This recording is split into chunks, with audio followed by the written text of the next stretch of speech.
ফিলিস্তিনের অবরুদ্ধ গাজায় ইসরায়েলি হামলায় একই দিনে আরও 52 ফিলিস্তিনি নিহত হয়েছেন। আহত হয়েছেন 5 শতাধিক। এতে উপত্যকাটিতে নিহতের সংখ্যা দাঁড়ালো 54,470 জনে, খবর আনাদোলু এজেন্সির। গাজার স্বাস্থ্য মন্ত্রণালয়ের বিবৃতিতে বলা হয়েছে, গত 24 ঘণ্টায় 52টি মরদেহ হাসপাতালে আনা হয়েছে। একই সময় আহত হয়েছেন আরও 503 জন, ফলে মোট আহতের সংখ্যা দাঁড়িয়েছে 1,24,693 জনে। বিবৃতিতে জানানো হয়, বহু মানুষ এখনও ধ্বংসস্তূপের নিচে এবং রাস্তায় আটকে আছেন। উদ্ধারকর্মীরা সেখানে পৌঁছাতে পারছেন না। 2023 সালের 7 অক্টোবর ইসরায়েলি ভূখণ্ডে ঢুকে অতর্কিত হামলা চালায় ফিলিস্তিনি স্বাধীনতাকামী সংগঠন হামাস। এদিন তারা 1200 জনকে হত্যার পাশাপাশি 251 জনকে জিম্মি করে নিয়ে যায়। হামাসের হামলার জবাব দিতে এবং জিম্মিদের মুক্ত করতে ওই দিন থেকেই গাজায় অভিযান শুরু করে ইসরায়েলি বাহিনী।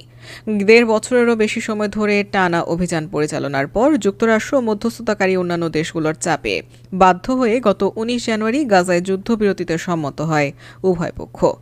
কিন্তু বিরতির 2 মাস শেষ হওয়ার আগেই গত 18 মার্চ থেকে ফের গাজায় অভিযান শুরু করে আইডিএফ। দ্বিতীয় দফার এই অভিযানে গত 2.5 মাসে গাজায় নিহত হয়েছেন 3,822 জন ফিলিস্তিনি এবং আহত হয়েছেন আরও প্রায় 11,000।